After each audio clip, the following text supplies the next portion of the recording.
Tayib, ikiwa jawabu hapana, kwamba hizi sio njia sahihi za Muislamu kudai haki yake, ima kutoka kwa mtawala, anemtawala kiongozi mkuu au wa chini yake, au hata baba yake anemlea nyumbani kwake.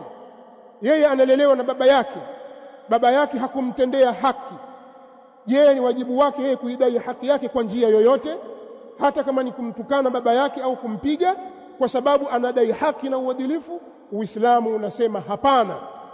Uislamu umetuwekea utaratibu, ima moja mambo mawili: uvumilie juu ya dhulma ile unayofanyiwa na usimame katika utiifu na uadilifu kwa Allah subhanahu wa ta'ala, bila ya kukubali kutii kwenye maasi, na huku haki yako ukiwa umevumilia hukutendewa kwa wakati ule. Au kama unayo fursa ya kumfikishia unayehisi kwamba amekudhulumu, basi mwambie maneno ya haki na maneno ya sawa sawa. Na haya ni mafunzo ya Mtume sallallahu alaihi wasallam